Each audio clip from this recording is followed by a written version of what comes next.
Was it a hey or K?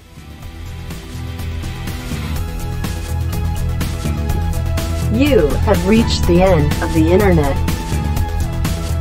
Don't turn back now, stay for a bit. Normal is overrated. If you would like to donate to the show, please consider the Streamlabs link.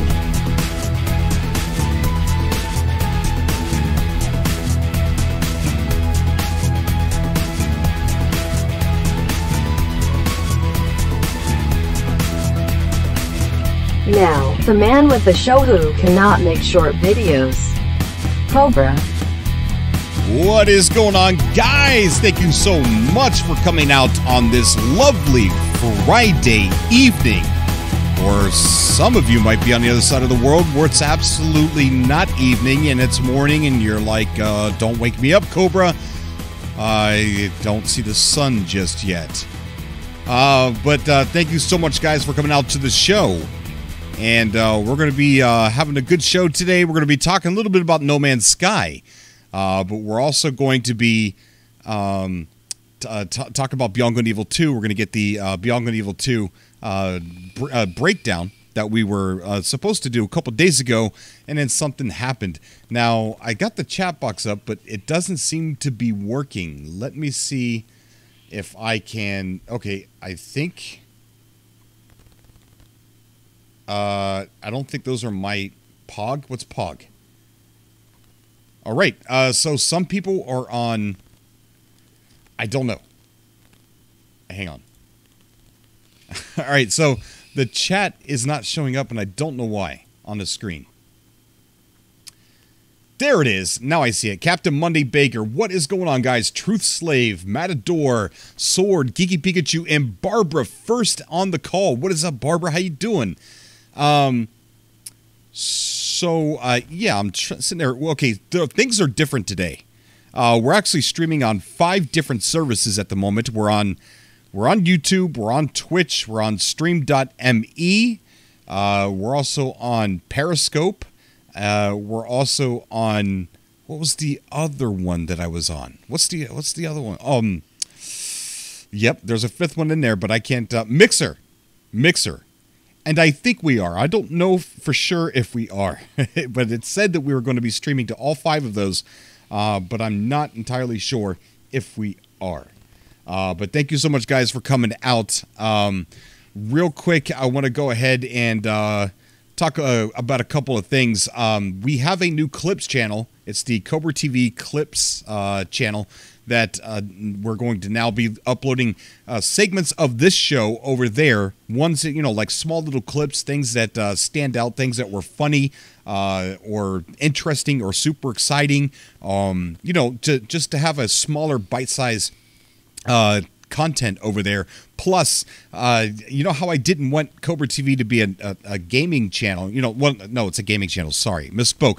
A Let's Play. Like, I didn't want to do Let's Plays of all kinds of different games on Cobra TV because I wanted this to be a channel, like a podcast, where we talk about games that are in development and we interview those developers here and we all come on and discuss in a talk radio format. So that's what I wanted Cobra TV to be. But over there on Cobra TV Clips is where we're going to actually have gameplay of every type of game. Games that I don't normally say that I play, I'm going to be playing over there. Let me go ahead and put the link to this inside the chat, and it's also in the description as well. But there's a link to that. So there's going to be tons of content over there, gameplay and short clips of stuff that's here. So there's that. I also do want to extend a gigantic thank you to everybody that is over there on Patreon who are supporting Cobra TV. You guys are amazing. You know what? I think I know what's wrong with this chat box. Hang on. Let me see.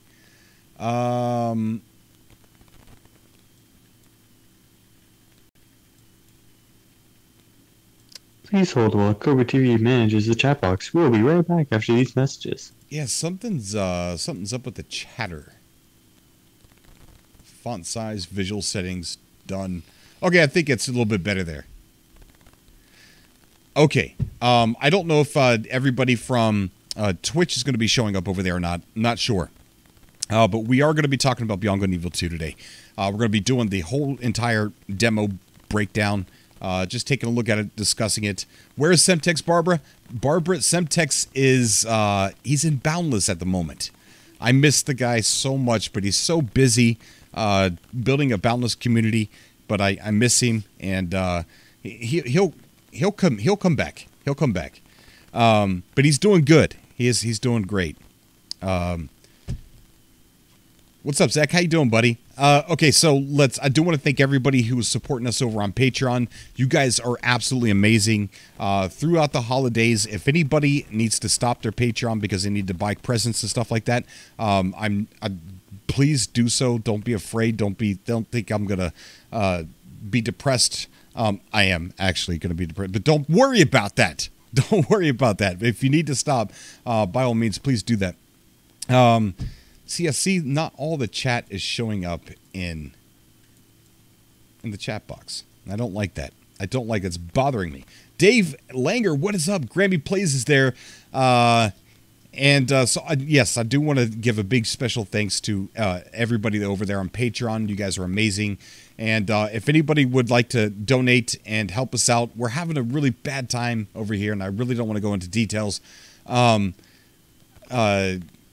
Over here on the main airwaves or whatever, but if you would like to donate, there is the Streamlabs link down below. You could just donate there, and it should pop up on the screen if I did everything right. It should pop up the donation for the Streamlabs up on the screen. Okay, so yeah, we got the interesting news that there was not going to be any update this year. Well, any significant update, no titled update for No Man's Sky this year. But I do want to focus on there was a comment that was up by Black Note Studios saying that he wishes that they would have teased us with something before the next year. Just give us a little bit of a tease, because he said Black Note Aaron said that's when our community thrives, the whole of the No Man's Sky community, not just here on Cobra TV, but everywhere, because we get together and we start talking about, the interesting things that could be in the next update based on what they said. And not, ever since Atlas Rises, we've never like out-hyped ourselves. We didn't hype enough with Atlas Rises. We got more than what we thought we were going to get. And the same thing happened with Next. We were absolutely insane with, speculating on what Next was going to be during that ARG with Waking Titan Season 2. We speculated to the moon and back. And when Next released, it was way more than all of us ever expected. So in the case, the way things are going with No Man's Sky, the hype that we generate, and Aaron points this out too in the comment on the latest video that I just uploaded, it creates excitement in the community. It gets everybody riled up and talking to each other and sharing posts, and it's a wonderful time when we're waiting for an update. It's a wonderful time when we're shaking the box trying to figure out what's inside. And he also said another side product of that is, Hello Games can look at either my YouTube channel, L Play's YouTube channel, everybody else's YouTube channel, or Twitter, or forums, Reddit, and they can see what everybody's talking about. They can see what everybody's wanting, and it's a good source of knowledge for what the community wants when everybody's on hype mode, or should I say wonder mode, wonder what the update's going to be. So I kind of miss those days a lot. I'm not going to lie to you. I do miss when we used to... Cobra, why aren't you subscribed to PewDiePie? I think I am. I think it automatically subscribes you to PewDiePie. Why isn't PewDiePie subscribed to me? Anyways, but I don't know. Tell him to sub me and I'll sub him back. But Seems like a fair trade. What? Seems like a fair trade. Subscribe to you, I subscribe to me. Wait, no, I think I am subscribed to PewDiePie. And if I'm not subscribed to PewDiePie on clips, I think I am, because I like PewDiePie. He's a good guy. I like him. He's always getting in trouble, I think, but I I don't know. What a weird thing. Back on topic. What was I? Yeah, but I missed the days where. Oh, by the way, guys, I'm letting you know that I'm going to be dyeing my hair green and I'm going to start playing Fortnite for everybody right here on Cobra TV. Now, we discussed that during the Game Awards, and that's it. I've got the hair dye. I'm going to use hair dye, Manic Panic, and that's it. Bada boom. No, I'm kidding. I'm not going to do that. I tried playing Fortnite, and it just doesn't work. Not with me. Rage quit. What's that? He rage quits. Yeah, I do rage quit. Oh, there's some things that I do want to bring up here real fast. Before we get into Beyond Good and Evil 2, I want to talk about, see if we can get Twitter up. Boyd Gaming, the master builder of No Man's Sky, Boyd, has, let's see if we could find it here. Boyd Gaming has made the newspaper over where he lives. And what he's in the newspaper for is the newspaper is called the Sky's the Limit. Can this be seen on? Yeah, it could be seen on the screen. So there's our friend Boyd right there, and it says the Sky's the Limit. And this is an article about him raising over 2,100 pounds in donations for. I might be a victim of this. Alzheimer's. So he's raised that in charity just by building people bases inside No Man's Sky. So if you donate to his charity for Alzheimer's, and he'll come inside and build a base for you, and he is amazing at building. Probably the best builder in No Man's Sky, period. And he's always been the best builder, and at least in my opinion. But he made the newspaper over there. Not only did he make the newspaper, but so did No Man's Sky. And so did this great cause for Alzheimer patients, for Alzheimer research and things like that. So amazing. I just wanted to say thank you to Boyd Gaming. And he is going to be coming over to one of the planets that I just found that I want a base built on. He's going to be building Cobra TV a base, and we're going to be showing everybody him doing that. And to hopefully bring more awareness to his cause and to his charity, and to what he's trying to do in No Man's Sky, and to also affect the world. And so what an amazing story there. What did you think about that there, Snow? It's actually a really great thought, and I'm so glad it actually worked out. I'm actually considering getting him to build one of my bases, actually. Yeah. Now that I'm thinking about it. Yeah, it's really cool, man. The fact that he made the newspaper, him and No Man's Sky made the newspaper. Yeah. So it's called Gaming Space Architecture in Memory of Nan. That is so super cool. Wait, hang on. Did it say Nan or Man? Nan. N-A-N. November Alpha November. Ah. Okay. I think that means grandma over there. I don't know. Correct me if I'm wrong, but I think that means grandmother. Okay, we got Grammy plays in the chat. We got Space Buddha. How you doing, buddy? Daniel Hipley, Dargaria, 668. No Krober, you'll get Ligma? What's that mean? You'll get no Ligma. idea. Grammy Plays says, Cobra TV, it needs to be pink like mine. What, my base? I don't know about that. I don't know about making my base pink. Dave Langer says, Cobra TV, so how awesome would it be if No Man's Sky had that kind of shit customization that BG&E 2 has? Oh my gosh. Yes, absolutely. Absolutely. Okay, all right, so let's go ahead and I do want to talk about the No Man's Sky Olympics. We have the champion of all champions on the call right now, Snow Obsidian. Snow, how you doing, man? Why don't you talk a little bit about the No Man's Sky Olympics and what you won? So the NMS Olympics, which was hosted as, let me think, when was that started? Back in November.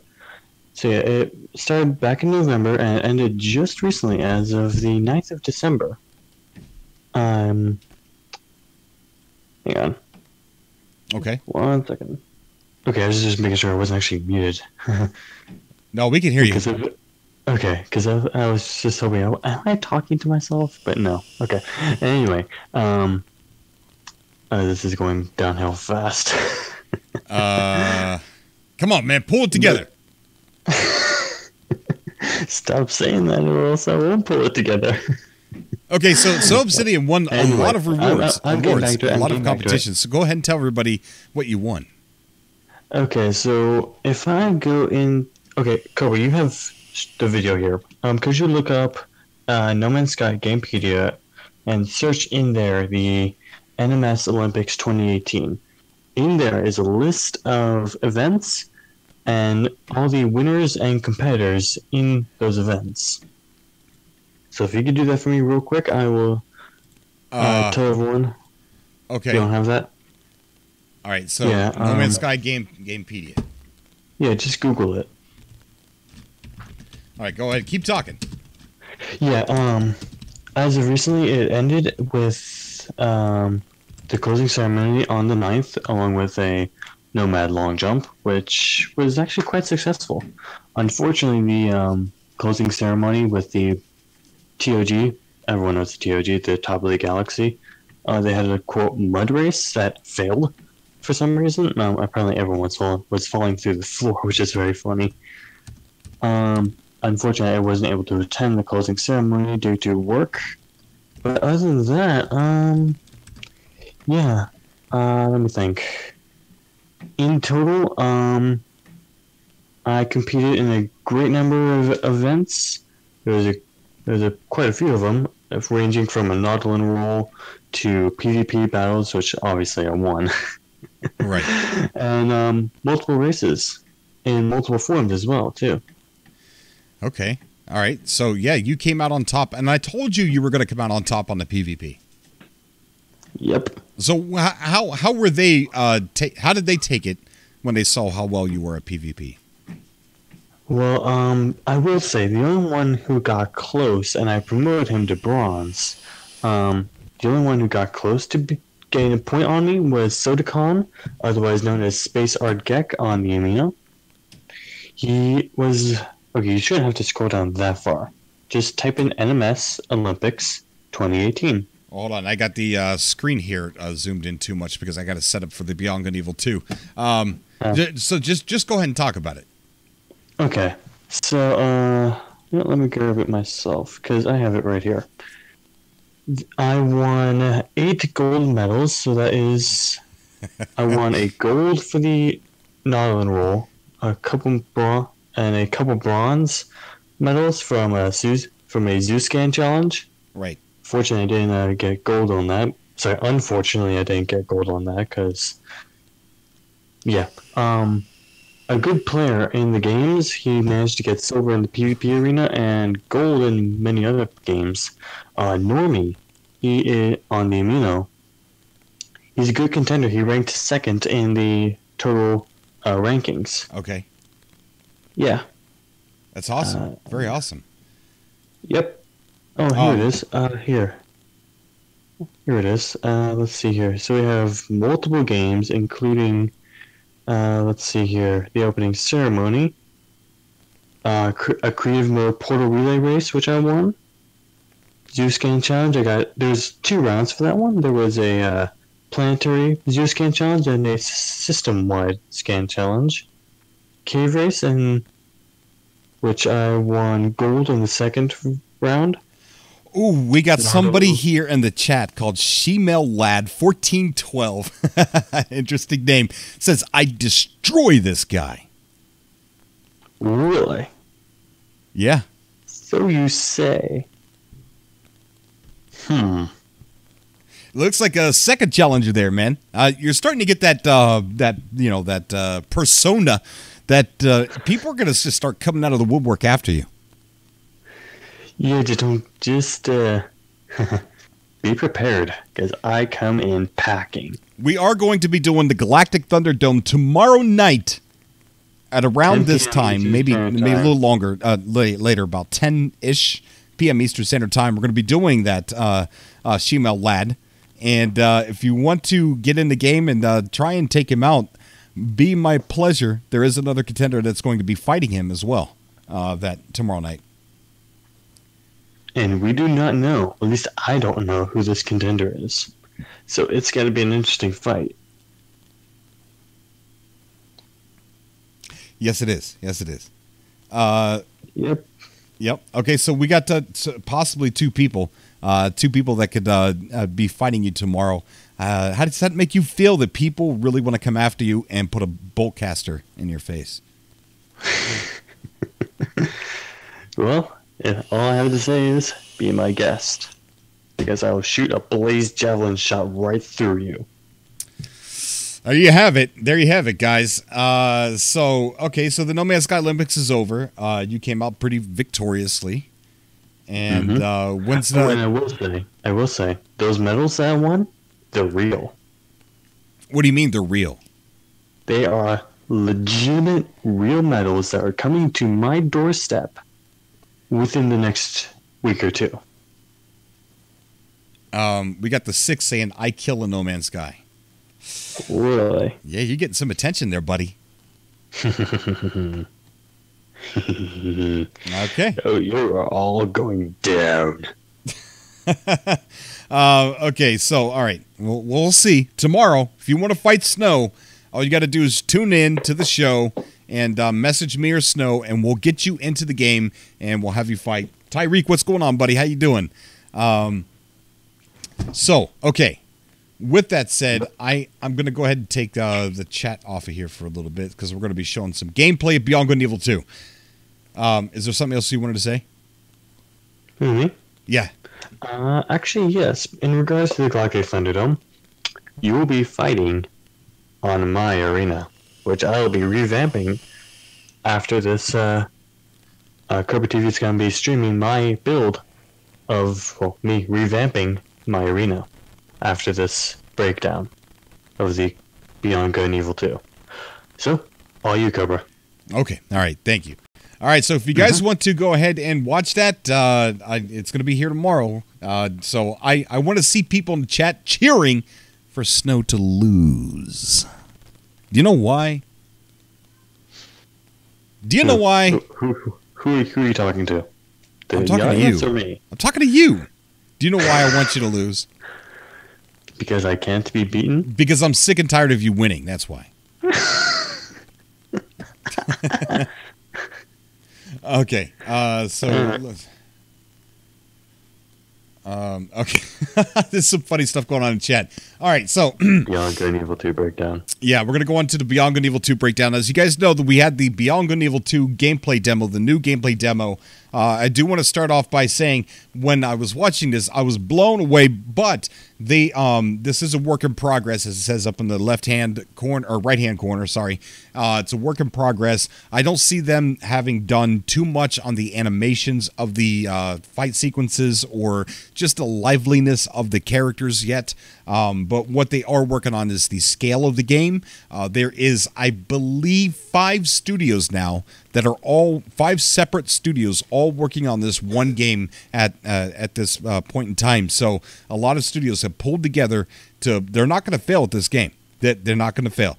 Beyond Good and Evil 1 was supposed to be so much more than what it was. And technologically, they weren't able to achieve that. So Beyond Good and Evil 2, this 15 years later, they're saying, that now the technology is here to make the game that we had in our dream, which is large, gigantic, procedurally generated planets in one star system with planets that are populated with intricate hand-built cities and hand-built attractions,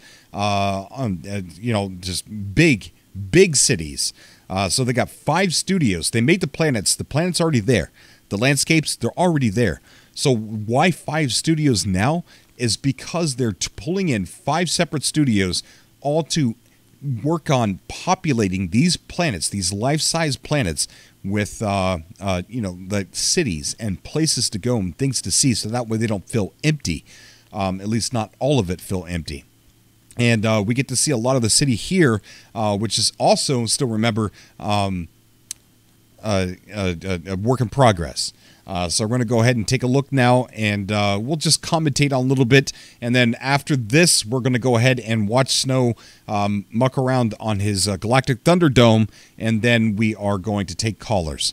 So if you guys want to call into the show after the breakdown of this demo, please do so. We could talk about whatever subject you want to talk about. Just join his Discord. Link for that's down below. And wait in the Atlas room. Stubborn Ninja's there. I hope he can wait long enough for us to get through this. I'm not going to stop at every single thing in this breakdown. But I do want to point out a few things, and it's just awesome stuff. Let's go ahead and push play and quit playing around. It's a work in progress build. However, here is what we have. We're going to start the demo with what you guys created, actually. I'll actually let Stubborn Ninja know that this he's going to have to wait until you're done with the thing. The community created. No, just tell him that I hope he can wait. Okay, so we're doing a breakdown. So there is see this design here on the rock wall. That is somebody's actual artwork that they provided to hit record. So artwork from like one of you guys. So when they're asking you guys for art to put in the game, that right there was submitted and actually used inside the game. So that right there, that they're getting ready to walk over to. So we wanted to start with your contribution into our common, actually, demo. So that's, Emil, you can let us know about this. You see a lot of examples of integrations from the community inside the demo, but this one is really interesting because it's actually a depiction of the Moksha's Gate we've been talking about, something that hybrids are dreaming about, for them. They hope that one day they will cross this gate and reach a safe heaven where they will live in complete freedom. And what I really like with this artwork, it shows that the hybrids, so they don't have so many means to create those artworks. They are doing it with what they found. Exactly, they do that with what they found, and this artwork is really interesting for that. It was the perfect place actually to put it at the beginning of the demo in this weird cave actually where our players are moving. It's quite emotional for us to show this because again it's not only our work, it's the work we created together, so that's really, really great. So BGNE is an RPG, action adventure RPG. You can play alone or with your friends in co-op. Today's demo is going to be two. So the co-op, I think at the moment is 4 people co-op. So it's not just like you're now there is we'll get into it, but it's 4 people co-op. I think it's with your friends. You could invite 4 different friends into one game, and then all 4 of you guys can play through the actual campaign of Beyond Good and Evil 2. Players. So we have Audrey on the right of the screen, and as you can see these characters here, this is all character creation. So this character is made from the clone Nox, who is the monkey or the ape, the chimp that you see in the trailers with the mechanical arm on the right hand. But this one has it on the left hand, and he's got several different things about him. There's like some tribal tattoos on his head, and then you could also customize it with clothing, with accessories, with weapons, and the type of jetpack, type of boots, all that stuff. Like the customization for this game is going to be amazing. Johan on the left of the screen. Johan and Audrey picked their characters at the beginning of BGNE, so they are picking among the different DNAs that Emil was talking about earlier. And Johan picked the DNA shared with Nox, so it's a monkey DNA. Hybrid monkey DNA. Hybrid monkey DNA. He customized it to his liking, so with a different outfit, so black outfit, face tattoos, so it's really his character. Audrey picked a female character who shares the same DNA as Shani, the legendary character of the trailers. But she customized her character the way she wanted, with custom gear and custom costumes. So it's really, you play your own character. So what's happening here? We want to give an adventure flavor to BGNE too. And so she the female character was actually done after the human character that was in the trailers, and so you could pick the hairstyles, the clothing, the arm bands right there that you could see. So there's a lot of customization for characters. So our 2 players here, they have heard about strange rumors of hybrids trafficking taking place in an underground abandoned temple of Ganesha City. And so they've entered this old abandoned temple, and now they're exploring it. They don't know what they're going to find out. It's very important. Exactly, they're on a quest. It's very important for us to have these mysteries, those investigations that you are going to lead to try to discover the darkest secrets, taking place in System 3. Yeah, and so you're going to have in the game many areas like this where you need to just search for your object, search for things, unveil the mysteries. So what's really cool here is that it's not like one of those missions where you're given a mission and you're told to do something very specific. This one is, hey, there's this place. It's a mystery. Go there and find out why it's a mystery. So this one happens to be an abandoned temple that was used with very religious hybrids, and the temple is now abandoned. There's no hybrids around, but a lot of the religious structures are still there. So again, like say you're playing it, you're going to be going to this place, walking around, and knowing that there's something mysterious about the place, but you don't know what it is, so you may as well go inside and find out. You don't know what you're going to find. It could be something mysterious, or it could be something dangerous. It's key for us because we want this link with BGNE1 with this adventure flavor. We said in the beginning, BGNE2 is about make you feel as a space pirate captain. So gameplay-wise, really concretely gameplay-wise, we define 3 key abilities for you to use as a space pirate captain. These are the moves that you're going to be doing a lot. So you've got a gun, you can shoot. You've got a sword to fight close combat, and you've got jetpack, so you can fly around. So these are your 3 key abilities. And on top of that, we added another layer that we call augments. What we call augments. So augments are actually specific power, specific abilities that you can equip either on your gun, your sword, or even on your character. And depending on where you equip them, it will change their effects. You can build specific decks, also combining different types of. So augments are stuff that you can connect that make different effects on your weapons or on your actual character. And as you just seen there, and I think he talks about it, but I'm not sure, there is friendly fire. So you can kill your friends, which I think is really, really awesome, because that means we'll be able to get in, like your friends will be able to all get into the game, and then we can get inside our starships or different other kinds of vehicles that you could steal, because you could hijack any single vehicle in this game. So you can go into the city and steal some hovercraft, or go into the city and steal another spacecraft. And of course, you're going to have the law on you, but you'll be able to dogfight your friends. And I think that's really cool that they added friendly fire. Augments.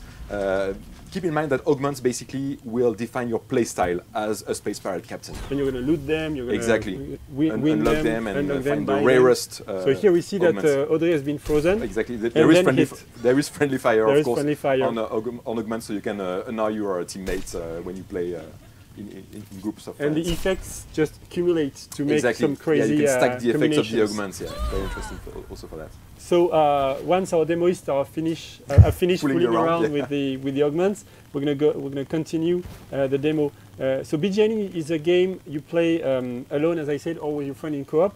But in this game, you don't need to stick together in the universe. So here, Audrey is going to be parting ways with Johan for this small part, and so she's going to be going in this corridor. We're going to switch to Johan, who took another route. So Johan is exploring this part of the temple, and he's... Now just think for a second that they are on a planet that is life-size, that they have made a city called Ganesha City that is massive. And there's several places that you can go into inside the city. The city's got a bunch of story. There's an AI walking around. This game's not even, I don't even think it's 50% of the way done. These guys are working really hard. They're going to put a lot into this game. But pretty much a life-size planet. And there's all these areas that you can go into on the planet without really any hand-holding narrative, just a loose narrative. Go here, figure out why I sent you here. And then it's such an amazing thing. Stumbling upon this big dustbins. Yeah. There's body parts filled there with hybrid monkey parts. So arms, legs cut down to pieces. So it's a bit sad and a bit creepy. So it goes in with your investigation of knowing what's happening in this area. And what we like to say is, if as a player, if you didn't escape your fate as an hybrid monkey slave, then maybe you would have ended in this dustbins with your fellow unlucky hybrid monkeys. And I'd want to state that you don't have to play as an ape or a monkey or a human. You could play as pretty much any hybrid that you want to play as. So you can customize your character, make it any type of species that you would like a tiger, a lion, a shark, all kinds of stuff that you could pick from. So it doesn't have to be a human and it doesn't have to be an ape. So let's go ahead and get back to it. So now Johan is progressing carefully. We see in the distance that there's some light and we can distinguish some enemies. So we're going to go back, switch to Audrey's point of view for the next part of the Audrey game. is reaching the same room from above, and we can see those creepy scientists in the distance, making some weird experiments on hybrids. And now Audrey is using the... Now here's the part that's pretty cool. It's the spyglass. So in part 1 you were able to take pictures and things like that. So in this one, since you play as a pirate, you're going to get a spyglass. But the spyglass does so many different things. It could take pictures. It could also read the environment, to tell you what you're looking at, who you're looking at. And this is also a part of the demo where you could actually see how work in progress it is. How work in progress actually it is. It is far from being done, and the fighting mechanic needs a lot of work done to it. The animations for fighting, character animations, period, need a lot of work done on it. But the spyglass is pretty cool. Spyglass, another very, very important equipment for space pirate captains. So when you scan something, it'll tell you what you're looking at. Over on the left-hand side, it says human DNA, and it says that it's a scientist, and that the scientist on this planet is rare. It also says who they're associated with, Chimera Corporation, and then you could scan for more info over there on the left-hand or right-hand side. With the spyglass, you can scan your environment. You can also scan enemies. Damage. And when you scan enemies, you can see that they are also equipped. Now we've got another scientist that's rare. It's giving you a lot of information. Exactly. Augments that you have can also be equipped on enemies. And depending of the augments equipped on the enemies, they will behave totally in different ways and attack. Now this one's called a security guard. They're common. It's another human, DNA 04. And then it says push back over there on the right. It's dangerous. Then it says they're with the Shark organization. You in different ways. So this guy is a pushback. Exactly, and the creepy scientists, they have some healing bullets. It means that they will be able to heal the guards during the fight. So you have to be careful about that. So the other NPCs can actually heal other NPCs. Did you hear that? Let me see that I get it. I wasn't paying attention. And depending of the augments equipped on the enemies, they will behave totally in different ways and attack you in different ways. So this guy is a pushback. Exactly, and the creepy scientists, they have some healing bullets. It means that they will be able to heal the guards during the fight. So you have to be careful about that. Okay, so I see the thing on the right. Pushback, he said, is very dangerous. These are the augments that they have attached to them. And if it says heal, that means they could heal other NPCs as you're trying to kill them. This one says slow, so it probably slows you down as you're trying to fight. So that could get pretty dangerous there, as the humans and the NPCs can actually have augments on them as well. So if you want to take time to have the right strategy for combat, it's always good, to scan your enemy first. Yeah, but you're not forced. Exactly. If you don't want to do it and rush into the action, you can also do it, of course. Just gives an extra layer. Yeah. So I think that's the moment where we switch back to Johan, and exactly. Our players are going to engage. They are going to engage the fight, so they can synchronize between themselves to really start the fight at the best moment and have the best strategy. So now we're going to go back on Johan. He's going to take his gun to shoot actually an augment. He's been shooting a freezing augment on one of the scientists. And the start is now fighting. The big blue dome that you're seeing there is actually slowing down enemies. So once enemies enter this dome, they move very, very slowly. It's easier for you to hit them with your sword. And you can see that during the fight, you can use the 3 basic abilities. So exactly. Shooting, augments, for example, fighting with your sword, and also combining the jetpack, so you can have actions from the air down. You can launch some specific attacks from your jetpack when you're flying above the enemies. So again, augments would be very, very important for you to succeed in your fight against the various enemies that you will meet in the game. In this demo, we have only a few augments, and very limited. JP is going to be coming a bit later to show you the give you an update about this. And this is very important for us to share this. The main message we want to give to the players here is that we're bringing back melee combat from BGNE1 Exactly, to BGNE2. exactly. That's the key thing. Yeah, yeah. So we're done. Yeah, all the enemies have been taken down, and now Johan is going to use the spyglass again. As you can see, one of the hybrids is not dead. Almost. Yeah, he's not in a good Not shape, in but a he's good not shape. dead. And you can scan him, and by scanning him, you will see that he has this. So right here it says the hybrid is a monkey, DNA 17, hybrid slave common. So the slaves are as common as the guards that you have to fight.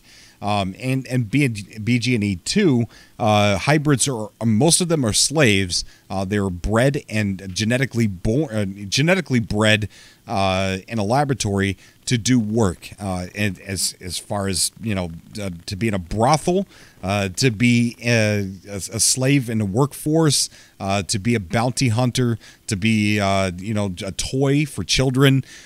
So many different things. A laborer. So that's what the premise is Beyond Good and Evil 2 is that you are a pirate. You're somebody who has escaped from being in that way of life. You're no longer a slave, and now you're free to do whatever you want. And that might be to exactly this: free other slaves and stop the humans from doing what they're doing. Skills of a mechanic. This is very important because, like I was saying, in the game you will be able to recruit your crew members among all the people you will meet. So you could, if you need a mechanic, you could actually recruit this guy to put him in your crew. And so there he says that you know, that you could recruit this guy to be on your ship. So if it said he was a mechanic, you could recruit him to be a mechanic. Or if he was someone who was good at weapons, you could recruit him to be on your ship as far as weapons. But this one here is a mechanic, and the crew that you actually build can get upset and mad at you and actually leave. So they could walk away from you if you, maybe, I don't know why. I don't know if you're always shooting random people, or if you're failing missions, they might get mad and they might leave your ship. But the better NPCs that you find to staff your ship, the better your mothership is going to work. Showing too much of this today, but keep in mind that building the best crew possible is very, very important in Beyond Good and Evil 2. Yes, as we said, so you've got three key abilities: your sword, your gun, and your jetpack. And so that's on the micro gameplay part of things. And on a larger scale, to define our space pirate experience, we want you to have your space captain, your crew, and your ship. Yes. So these are the three big pillars. Talking of ships, here are some. Now this part is really super cool. I mean, there's two aircrafts here. There's one like hover bike, and then there's a starship sitting here.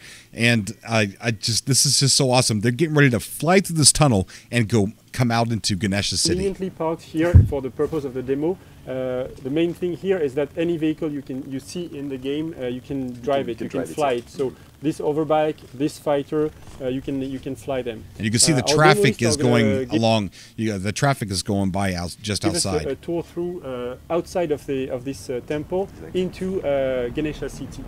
So welcome to Ganesha City. And there it is. So this is our in-game version of the city that you saw is in our trailers. So that's the same place. As I said already, you can part ways. Johan is going to be doing his stuff and still be in the same session, but we will follow. Now, they said that you could part ways even though you're co-op. You guys could just go do whatever you want to do and just get back with each other when time is needed. Here's something that's really awesome. If you look there on the screen, there is a little village being built on the side of the wall. There's stores there. I think that one says it's a barber, and then you can see like that bus that's down there. It's kind of like parked, and then there's like this little walkway where they can get out.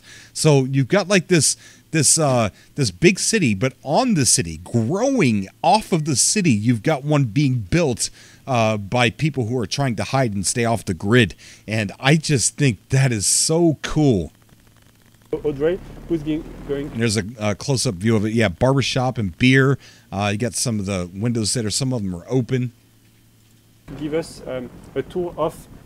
Here's some more over here on the side. You got some more businesses and places that you can park. You can see that they're parked there. There's one down there that's parked, and then there's a couple of what looks like tour buses, and they're parked here on the side here. I guess maybe to go inside this big building. Now in Ganesha City, you've got three different layers. You've got the upper part of the city, which is all the rich people, and then there's also another religious part of the city where there's no advertisements or anything like that. It's just all religious. And then you have the middle layer, which is kind of like your middle class, but underneath in the underbelly of the city, that's where all the pirates and all the crime and all the brothels and all that stuff is down there. The inside of Ganesha City. So we start with the lower part of the city, Yeah, you can see where that. the hybrid Wow. are living. You can see the shanty towns where the hybrids are living right over there. And yes, you could fly down there and get out of your car or bike. Yeah, it's a kind of a segregation going on Yeah. in this city, with hybrid Totally, living totally. down in the shanty towns, Yeah. and humans living up in the upper part of the city. Yeah. We're gonna make a spotlight on this On the giant left, you can see fresco. a beautiful example of the community creation. This, Created by you. Exactly, this And that, I think you're ready to say that that is another piece of art that somebody provided to hit record. So somebody else's art, just drawing stuff, is now going to be forever imprinted into this game. And you guys could do that too. Really beautiful. Of course, the Divinity Ganesha, and as you can see, we had this huge wall, so we had to put it there. Keep in mind that Just look at there the will be scale many of this places, game. especially in huge city, to display. And look, there's a place to go to down there. From the community. So this would be a unique way for you guys to actually see your creations in the final game. In the same way, you can pick up any vehicle and drive it. You can land any place in the city. There's no problem. You can enter a lot of places as well. You could land any place in the city, and as you could hear, there's radio being played. I want to go back just a little bit more. Any place. Right there. So you could see the two vehicles right there that are parked here to get off and to get onto whatever place this is. But in a few minutes, you're going to be able to hear a song being played, and that's just coming from loudspeakers everywhere. But the music that you hear are being created by people like you and people like me who are submitting a guitar riff, and then someone takes that guitar riff and then they sing to it, and that someone takes that and say, hey, this is missing drums, I'm going to add drums to this. And but by the end of the day, you got a whole song, and then these guys, they go, okay, you know what, that sounds good, let's put that in a video game. And that's what you're going to hear. All the music on here is created by fans, and fans only. Fans only. Here we go. In the city, there's no problem. You can enter a lot of places as well. We'll see this in a moment. Look we at really that. like this position in Ganesha City on the foot of this huge statue. And this statue is mixing high-tech elements such as hologram and old-style statues. And we really like this very, very specific atmosphere that brings to Ganesha City and to science fiction as we see it. You can see there's a lot of traffic in the city, but we'll see in the updated videos on the traffic that we'll have later that we've improved this a lot over the past. So they just said that there's going to be more traffic in the updated videos that they're going to be releasing, that they've improved on the traffic system yet even more than what we're seeing right now. Improved yet even more. And then up there, you can see Johan is up there flying around too. As they're panning around, you can see him, the person who's playing co-op flying around. A few months in the city. So you've got the traffic, you've got statues, but you also got some specific locations, such as here. You can see the police station that's guarded with scouting ships, police scouting ships, and also a heavy frigate. Yeah. You can use your spyglass to have information on everything, and it's kind of an upgraded version of the camera from the first game. Exactly. Yeah. So you can take pictures and etc. But you can do much more with this spyglass. Here we're scanning the traffic to see what kind of vehicles are there. Here we're scanning this building to see it's a temple. You can enter this temple the same way we were in a few minutes ago. There's a bank here if you want to do some robbery or if you just want to withdraw. So he said there was a bank over there that if you wanted to do some robbery. So let's go back and take a look at that bank. To see what kind of vehicles are there. Here we're scanning this building to see it's a temple. That's a temple. He said you can enter. You can enter this temple. And there's a bank right there that he said that you could rob. If you wanted to rob a bank, you're a space pirate.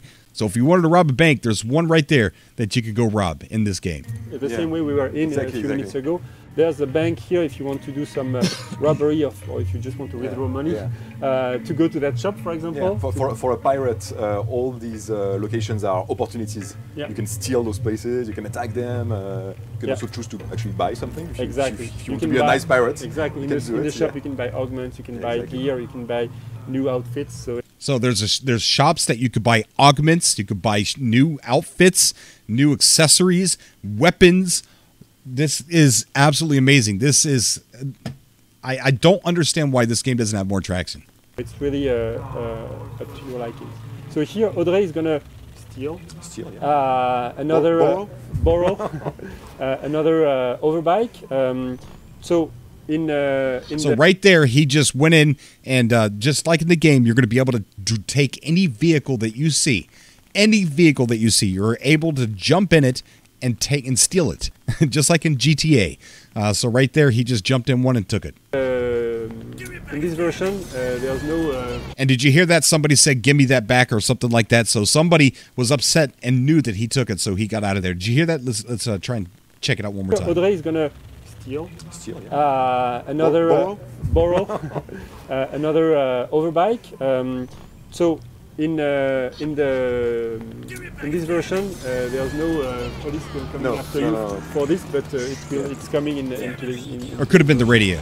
So here, what we are you're hearing the radio. Is also a community-created asset. And especially music for Radio Cheetah. Yeah, watch this. Oh, look at that. Based on radio, yes, I'm going to so do that. So we'll leave you to listen to this. The one is still here, playing with us. So we are coming. You know how much fun I would have with this location. game. That's the gate of Ganesha City Main Street. Look at the size of that city. The opening of the city, and it's a place where tourists from all over System 3 are like to come and to take pictures of this giant Ganesha statue that we're going to visit a bit later in the demo.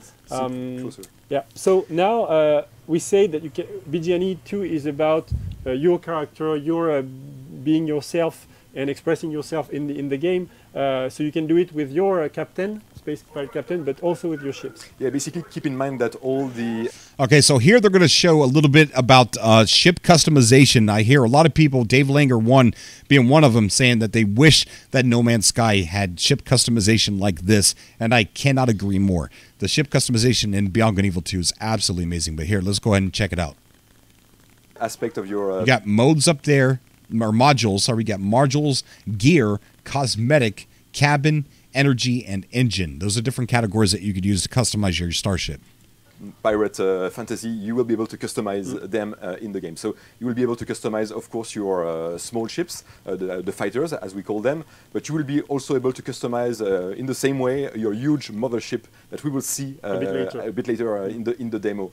So here, Audrey is playing with the various modules that are composing her fighter and changing completely, of course, the visual aspect of this fighter, but also changing the way this ship will, the handling and the way you pilot this ship.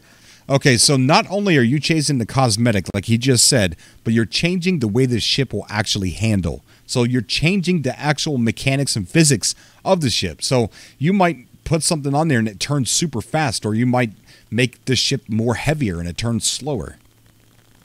She's also playing with the gear, and she will finish with all the cosmetic elements to customize her ship. So the color palette, of course, but also the pattern, and she will finish this by putting an emblem, pirate logo on her ship. And you will see that as soon as she has finished the ship, she will be able to play with this ship in the demo. Instantly, exactly, you get into created. the ship. Yeah. Exactly. So in the distance, Johan, as you can see, as he approached a bit too close to the big statue, the big Ganesha statue. So we switched to exactly. Point of view. And there are rules in this city. And okay, so here is a police vessel. He's saying that you can't go too close to the statue. You're going to get in trouble. So here he is getting in trouble. It attracted the police, and the police is now attacking Johan. So Audrey is going to try to join him taking some hits. Exactly, to help him fight all those small He's police. a bit outnumbered. Exactly, the small police fighter. And there's also a big frigate there, and our 2 players are not strong enough at the moment to take down this frigate, so they have to make sure that they take down this small ship and try to escape. As you can see, we have this pretty nervous dogfight that is... now we're back on Audrey. Exactly, Audrey is coming to help Johan. There will be also fights with big motherships. Those fights will play totally differently. It will be much slower. You will have to move your ship around the other one and fight at the right moment. Exactly. But the dogfights. Look at the size of that city like down there. There's something we need to add is that you have augments for your ships as well. Yeah, for instance, you could have healing missiles, and you could shoot them at some friends to heal them during a co-op fight. So they're doing a pretty good job taking down all those small fighters from the police. And as we said, so here is the big frigate. Yeah. And they're a bit too weak for too now. strong. You're seeing that the missiles don't break it, so they're going to have to escape from here. Yeah. But before this, we asked Johan to go very close to the head of the statue, so you can see the details. To show you the details of this giant statue that was built by the inhabitants of Ganesha Probably City. built by hybrid slave, by the way. Probably, yes. Yeah. The dark side of the statue. Exactly. So that entire city, just imagine, this is how big these planets are, that entire city that he was in, that he didn't even cover even 1% of while he was there. And think about how many of those buildings, that big temple that they were in, that massive game world, that temple, that big level design of that temple was just a little place that he was in. And then he came out and there's much bigger city. And now the city is right here, right there where it says Ganesha, just that little itty bitty portion right there. And he's going to be zooming out. Now putting a there's that much more mothership, planet. which is parked a bit further and the away planet that you see there, that gas giant, is even bigger. from the city. It's a few thousand kilometers away, so we're going to be going to that place. But don't worry, because we have really big speeds in the game. We'll be there in no time. So stay with us. Stay with us. Before this, Audrey will do a small stunt close to the statue. Yeah. Pretty risky. Yes, thank you. And she's going to fly over Ganesha City. So that's the city we were in a few minutes ago. We're going to aim at Cameron Spaceport, this city, and then take up the sky to the to Audrey's mothership. And now that's my favorite moment of the demo. I'm saying to everyone, please take a moment to remember where we were 10 minutes ago. We were inside a hidden temple beyond the surface of Ganesha City. We fought a close quarter combat with some guards and scientists. Then we escaped through the city with overbikes and through the traffic. We fought against the police around the giant statue and then flew to this location on top of the planet. So really, in a few minutes, we went seamlessly from a small interior to the grand view of the full planet. Exactly. And that's one of the key things. And so what you're seeing there,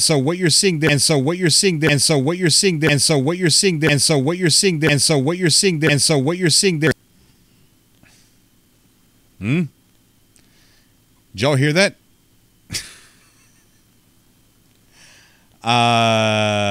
Or Snow, did you hear that? Okay, I don't know. So what you're seeing here is hello? 1 second. So what you're seeing here is another ship that you can own. You can own that big mothership, and you can own this many other types of ships that you could dock inside there as well. And meanwhile, you have a crew inside that mothership.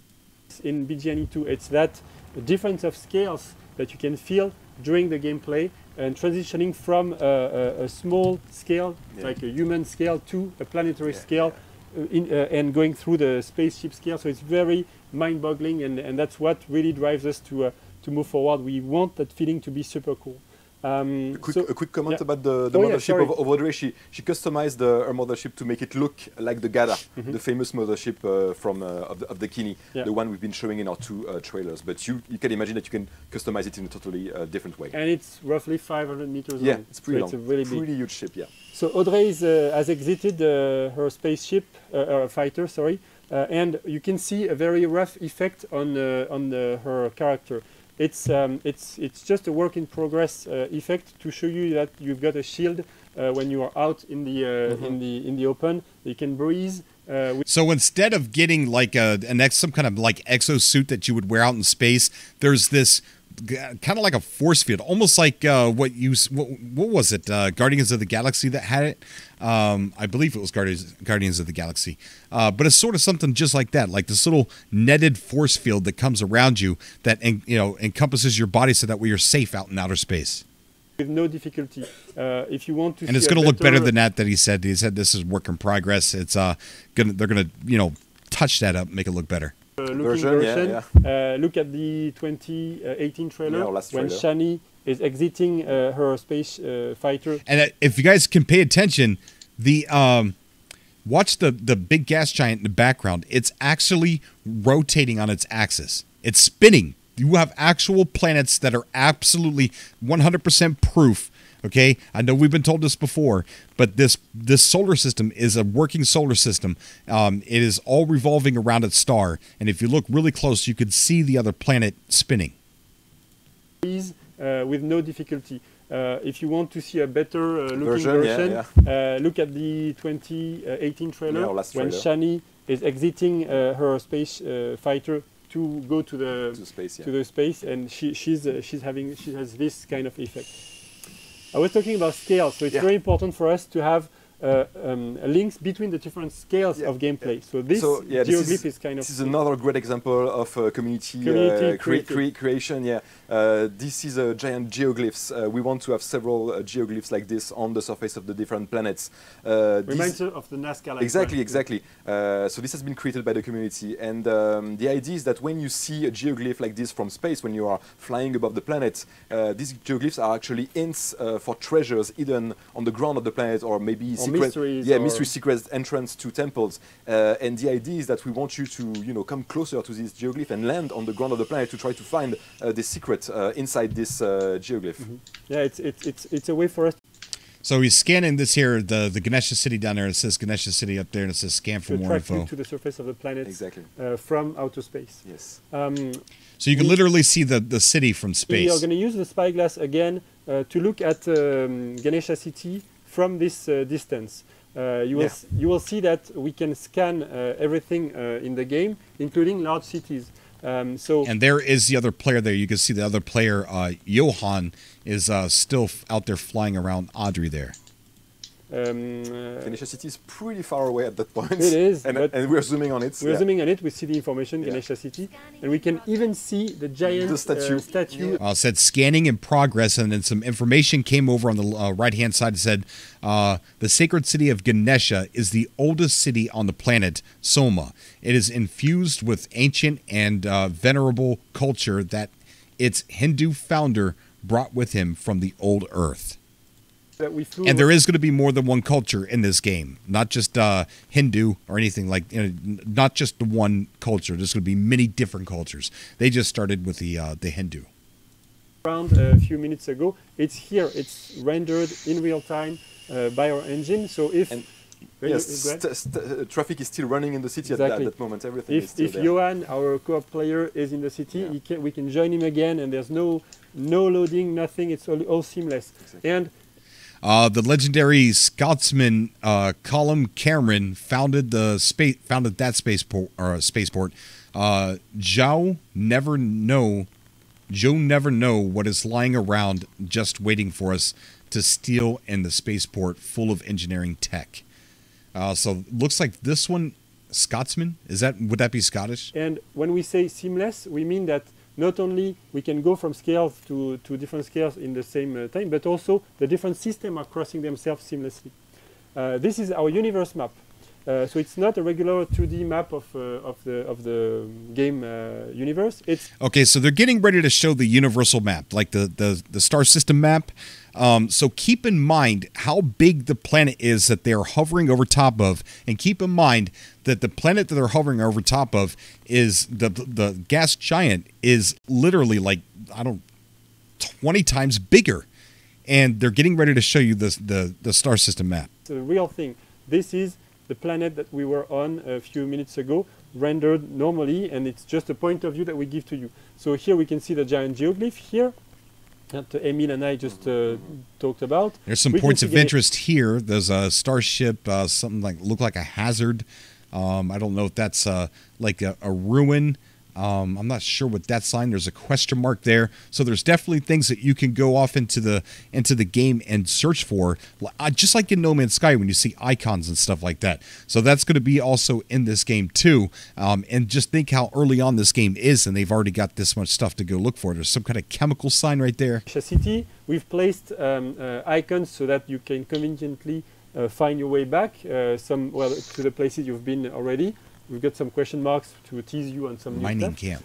camp. And earlier in the stream, Gab and Emil showed you a concept art of the planet of Soma, and this is what you see here. So we've got New India. Look at the size of that planet. The planet on the left. Then we see Naraka. So that's the side that's hit by meteorites. Yeah, exactly. And okay, so this side is hit by meteorites and asteroids and things like that. See the craters that are there? During the very first gameplay demo, he showed how meteorite hits, and these meteorites will hit randomly and actually will leave scars on the planet in real time. Real time. It exists in the game already. You can see those huge craters, created by all those meteorite showers, falling on the ground of the planet. This side of the planet, Naraka, of course, there are no cities there. You can't build a city like Ganesha City on this side of the planet. But if you want, you can go and explore it as a space pirate. And as we saw in the artwork, there are some mines for... exactly. There will be things to explore, of course, on this side of the planet. But it's a very dangerous part of the planet that you cannot really settle in. No. If we zoom back again a bit, we see that this is the planet we are working on. It's very big in size, as you see, Ganesha. And look at the size of the ocean. I wonder how many, like we're pirates, so I wonder if there's going to be some kind of gameplay mechanic to where we could actually have boats out in that ocean as well and have a sort of gameplay, like a... I don't know, like a ocean pirate opera, like be able to role play as ocean pirates as well, because that is a lot of water on that planet.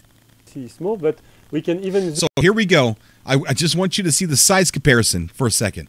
There's that big gas giant, and right there's the size of the planet Suma, the one that we were just on. That's how big the planet is in comparison. And there's another planet over here called Chandra. But they're getting ready to show the entire map here. Zoom back and to see in real time. Again, it's in game. It's not an image. We see the real Soma, the real Deus, which is the gas giant. Soma is rotating around, and it's rendered by our simulation actually. And if we zoom back again, here we go. And there is the entire star map with the star in the middle. You got Nark, Sura, Agani, Ganja. Lost Ark of Manu. Then you got Kalisa,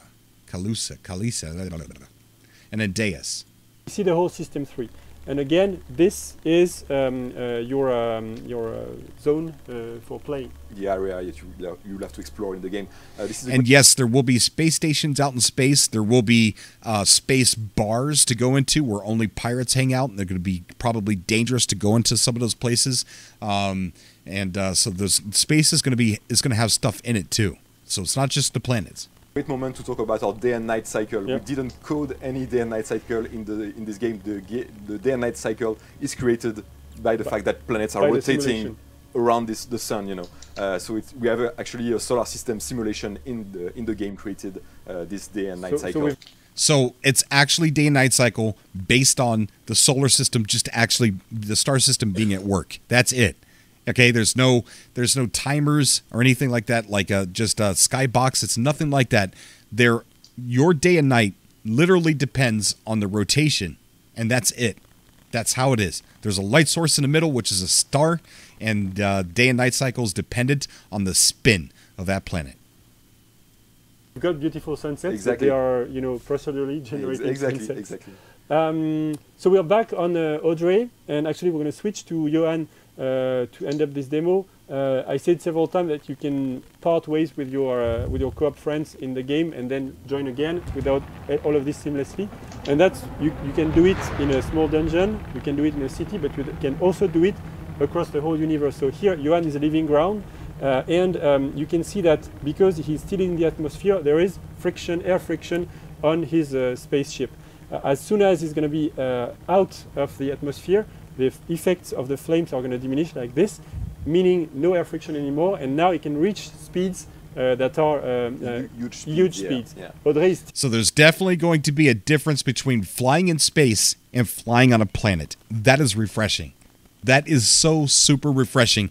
There's going to be drag and resistance while you're on a planet, and no drag or resistance in space. That's awesome. still here on the planet. So as I said, everything is happening in the same universe completely seamlessly. I think that's the end of our game demo. And that is it. That is the end of the game demo. What did you guys think? I would love to have you guys come on the show today to talk about it. I'm going to hurry up and get Stubborn Ninja on the call because Stubborn Ninja's been waiting there for quite a while. But get into the show, guys. Zyger Boy, I see you in there, buddy. I'm going to get you on the call as soon as we talk to Stubborn Ninja here for a second. But if you want to call the show, get into our Discord, get into the Atlas 102.5 FM voice room on the left-hand side, and I will pull you into the SubCast room. Stubborn Ninja, how you doing, buddy? Okay, Cover, you woke me up and you scared me to death. Oh no! I usually only scare women. They're usually only women are scared of me. Like, what's that? What's that? Oh, it's just a bad-looking human. Okay. Yeah, I'm sitting here, exhausted because I've had a long day, but I've been wanting to hop on the call for quite a while. Oh man. It's really great to have you on, dude. It's really great, and I'm sorry I woke you up. No, it's fine. I was dozing off. I was like, I don't know what's going on. I don't know. I might fall asleep. I think I did fall asleep, and you just woke me up. So, but yeah, I wanted to hop on the call, and see how it's going. I haven't been been in the No Man's Sky loop in. What is it? Since before Abyss? I heard rumblings of Abyss and I was gone by then. Yeah. I had just heard about all of this, like visions in Abyss, so you're going to have to catch me up here. What's going on? Oh, wow. You wait, do you know what Abyss is? Or have you played Abyss? Abyss? It was the Underwater update, right? Right, I haven't played it. Yeah. I have not played it. I haven't played since Next. It's got a cool, some more lore and storyline to it. But you also get like this underwater submarine. They created a lot of new underwater life, some underwater horrors, like horrors. It's like, some eyes that if you look into them, they suck you in and try and kill you. There's these plants, if you pick from the bulb, the shiny bulbs from them, the irresistible shiny bulbs, then it'll open up and this giant fish will come out and try and eat you. But yeah, there's a lot of cool stuff, and Visions brought a lot of new variation to the planets, a lot of weird new alien life and new plant life, and it also brought a little bit of the color. I'm not going to give them credit for bringing all the color back because they haven't. But they did bring quite a bit of color back to the game, which I'm really happy. I landed on this planet the other day. And yesterday, actually, I landed on this planet, and I wanted to build a base here, but the Sentinels were like frenzied, man. They wouldn't leave me alone. And I'm actually, it might be fun gameplay to actually build a base on that planet and have to fight those things every time I have to go out to get something. But the water was blood red. Blood red. My. And what was really cool is when it turned nighttime, the water turned crystal blue. But as soon as the sun came up, it turned blood red again. Oh, I had so many of those planets in Atlas Rises where the water would be different colors. That was awesome, man. Yeah. And that's the thing that a lot of people were upset about with from Atlas into Next. A lot of that color was taken away. And so the Visions kind of it's bringing some of that color back. No, yeah, I agree with people that the color was gone, but the variation, I felt like I actually had dense jungles and everything in Next. You know what I mean? I felt like they added a lot of variation in terms of terrain and things like that. They might have taken away the colors, but I preferred Next because it almost feels more, yes, what Next did, it brought in like variation of the planets as far as like landscapes and stuff like that, and also fixed the scale. of the planets. Like everything was like if something seems far away, it's far away. It's going to take you a bit to get there now, you know? And and things, trees that are big, they're big now. So that's definitely, but it's, when I say, you know, when I tell people I miss Atlas Rises, what I miss about Atlas Rises is the weird colors, the weird, and also another thing that changed when Atlas Rises, you know, when they came out with the exocraft, they also had to level out the planets a little bit more so you could drive your exocraft. So you don't get those crazy formations anymore. So I do miss those, but the only thing that I miss that Next took away was the color, the weird colors that we had. That's it. You know, I don't miss it so much, if I'm going to be honest with you, because I kind of almost, it's the way I play, you know what? And I'd like to explain that, why I kind of fell out of No Man's Sky. It's the way I play. I got into No Man's Sky because of, and you know what? A lot of people haven't. Most of the community hasn't gotten to No Man's Sky this way, for the multiplayer and the possibilities in terms of creating almost like, you know what I mean, galactic republics and factions and all this kind of ideas. Yeah. So that realistic approach in Next that they took, I loved it, and I loved that. But it just, the community, I almost like for the faction side of things, fell apart during Next. At least a lot of people I fell out with, you know what I mean? And I loved it almost entirely back when you had to go, and this sounds crazy of me to say this, I loved it, having to go fly around the galaxy in Foundation and in Pathfinder, where you had to get around. Me too. Me too. So yes. I know a lot of people don't miss that because, you know what, it was hard. That's the thing is the journey. I love that journey. The people found so much reward in the destination, but I also found it in the journey. And it was kind of almost like a trucking simulator. I'd like to say it that way. Okay. But it just, I don't know, having to hop through all these hoops, and when it just became so much easier, became so much easier during, with Atlas Rises and Next, having the portals, I kind of feel like the creativity of these idea, you know what I mean? We had to jump through so many hoops to get these factions going and everything. It just all fell apart kind of there. So that's where I kind of lost my interest, even though there's so many still possibilities. I wish there was just, or at least I wish I could find a group of people that wanted to, you know what I mean? Do these kind of cool things. And No Man's Sky, I would have to say No Man's Sky is an experience. And we all get different things out of it. You know what I mean? Right. So one person might enjoy it for taking the screenshots, another might enjoy it for another purpose. So exactly, I enjoy it for another purpose. What I get out of No Man's Sky, and I is completely different than what I thought I would like. Like I like the possibility that one day there were going to be empires of people, you know, like civilizations and things like that, and there is. Exactly. Well, but the thing that draws me into No Man's Sky even to this day is the ambience of it. Just being somewhere. Just going somewhere and being there and seeing what the procedural generation, the way it cooked up the landscape. I remember in one of your earlier videos when everything blew up in August of 16, you know what I mean? Yes. We're all fire. It was the worst. That was horrible, man. I can remember that like it was the back of my hand. Those August, September, and October were the worst for the community. It sure was. It was actually longer than that, but yeah. Yeah, I can't believe we don't. Well, I mean, I think most of the haters, you know what I mean? We still had a bunch of haters up until about Next, but really, you said that this game was not a game. Well, No Man's Sky was not a game. It was an experience. Exactly. You know what I mean? And that's what you said, because that I have to agree with you. 1.0 was just not a game. If I'm being honest, it was an experience. You know what I mean? It was a demonstration of what will come from this game. What will come from this. And I don't know. It was so methodical. I would have to say, experiencing 1.0 and putting in the disc to the PS4. And I almost miss those days, man. I wish Epic, wow, I don't know why I said Epic. It's your fault that Fortnite won. I wish Hello Games would give us a launcher on PC that would let us go back and go to every version, just like Minecraft does.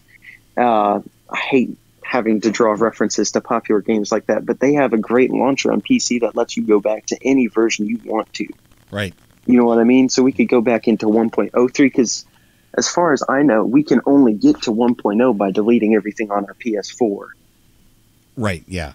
I think is the only way. But yeah, on PC, if we could do that on PC, that would be amazing. It really would. And you know, it's fun. I was somebody commented on one of my gameplay videos from 2016, and I sat there and I just watched it, and I just couldn't believe how different the game looked. And it was then, just a couple nights ago, that I looked at that and I'm like, wow, look at the color. If you get a chance, go back to yours. If you got some gameplay, just go back and look at that. Look at the way the planets were formed. Look how different. I mean, the game looks better now. Trust me, it does. Of course, yeah. No, I agree with you wholeheartedly. Can't say that the game objectively looks better in 1.0 or 1.1 than it does now. Right. You can't say that, but there's just something to 1.0 and 1.1. I would say 1.1 looks the best between the two. I agree. But still, that's just, there's something about that, the ambience of that compared to what it is today. And I think it's a bit nostalgic kicking in on us of the veterans. You know what I mean? Going back to that version. So yeah. I know a lot of people have a lot of distaste for that version. You know what I mean? Because I just remember looking. I'd played the game and I would look at my wife. I'm like, why does everybody hate this? This is absolutely amazing. And I think the reason why is because I'm a different gamer than a lot of other people. I'm the guy that if I was given the classic Mario, if I was able to turn around and jump into the background and travel around the trees, I would do that instead of play the game. That's the kind of gamer I am. Yeah. Well, I mean, people didn't like it because, you know what I mean? There was no reward to grind. And they were just looking, in my opinion, they were just looking at it the wrong way. If you look at it in that way, of course you're not going to be satisfied. You know what I mean? And even then, it's always been about, No Man's Sky has always been about the journey and smelling the roses. Uh-huh. In my opinion, that's what Sean developed it for. And now he sees this crowd, you know what I mean, with us wanting to build these giant factions. And that's why he put the stuff down in the survey for the larger multiplayer lobbies and the more players. Exactly. And I think that one day that's going to come. But I would like to see other things like, as crazy as this sounds, the thing I asked for in terms of building blocks was something like redstone from Minecraft. And as crazy as that, give me just a second to explain why. Redstone, I don't know if you've seen what they can do, but in Minecraft, people have literally created computers inside of the game and created something like a bare bones version of Minecraft inside of Minecraft. So what I would like to do with that, you know what I mean, like a circuit kind of blocks for building. I would like to take that somehow and create No Man's Sky in No Man's Sky, because it takes a little bit of computer science, and I've studied that just a touch because the subject interests me. But imagine that. Imagine being one of the few communities that does that. You know what I mean? Right.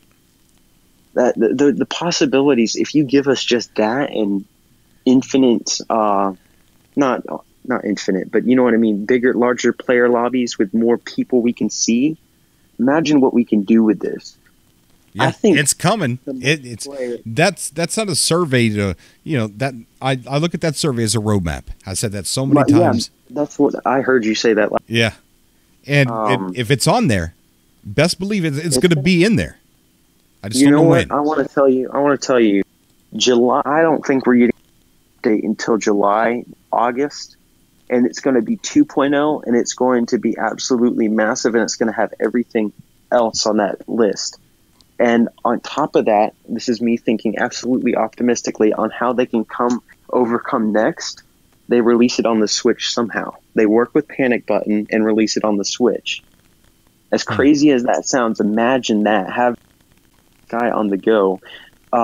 Because I think the multiplayer, as long as we can kick it up to 32 people you can see at one time, imagine what you could do with that, 32 player bottles. But not only that, giving us, taking their time and refining the color palettes and the terrain, you know what I mean? And because we have everything there. And then a little bit of the combat, like you said last week, you wanted the combat to be tweaked. Right. You know what I mean? But I think if they do all things, then there's nothing we can't think of that we can't put our minds to and create inside the game. Just like you want Destiny raids, people could create their own community missions with that, all of that. Yeah, that's another thing that we what do we call it? About a year ago, we were calling for Hello Games to add a campaign maker. You know, yes, I remember that. In fact, I don't know if you remember, February was the first time I got on the show, and oh my goodness, that was a hilarious show because we were up so late with Tim, Drunken Taco. That was but I told you about that I was designing a Destiny style raid inside of No Man's Sky. I don't even remember how I'm going to do that. But just with the tools we have now and opening up, all we have to do, all Hello Games really has to do is open up the player lobbies, and I could do that. Is opening it up to 16, and then I could absolutely do something like that. And it would just, you know what I mean? Yeah. It's just incredible what we can do. What we're going to be able to do.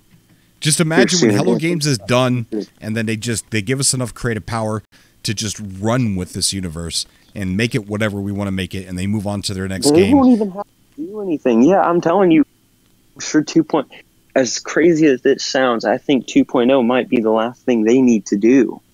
And then this is basically I don't know what the word would be. You know what I mean? Self-sufficient. Yeah, sustainable without waiting for another update. Yeah.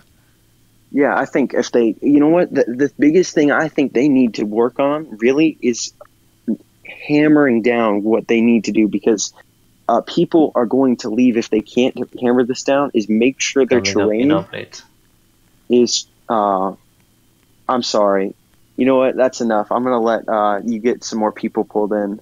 I don't want to keep rambling on and let this show go on and me just be it. No, it's okay, buddy. Just talk as much as you want. I'm just trying to get some of these guys in so they don't run away. Yeah, I don't want them to either. What's his name? He sat in there with me up once and talked with me a little bit about Beyond Good and Evil. I don't even remember. Zag or something like that? Zyger Boy. Yeah, that's it. Yeah. Hey, he's here. Hey, Zyger Boy. How you doing, buddy? How you doing, man? I'm fine, Ron. How are you? I'm doing good. You know my first name. Who are you? Are we Facebook friends? Actually, I'm running this channel called Fun Games, and you have mentioned a lot of times, and I've also commented, and we have little minor interactions. So yeah, pretty much. Awesome, very awesome, dude. This is good to have you on the show, man. What's on your mind? Thank you so much. Well, there are a lot of things in my mind. Like, I'm totally hyped for this Beyond Good and Evil 2. Yes. I'm from India, so it is an emotional attachment for seeing this content created by Ubisoft. Oh, I know, right? That's going to be amazing. Yeah. Dude. Exactly. You know what? So, go ahead. Cobra, when you get the chance, message me on Twitter and tell me about Beyond Good and Evil 2, so we don't use up time on the stream here, but you're going to have to tell me about all of this, because I have no idea what's going on. Or link me to a video of yours. You know what I mean? Because here's what you need to know. Imagine if Hello Games said, okay, we're going to make No Man's Sky like GTA, but keep all the elements of No Man's Sky. I was about to say, rated No Man's Sky? It's like No Man's Sky and GTA had a baby. That's what Beyond Good and Evil 2 is like. But it has a massive story in it, and it's only 1-star system at the moment.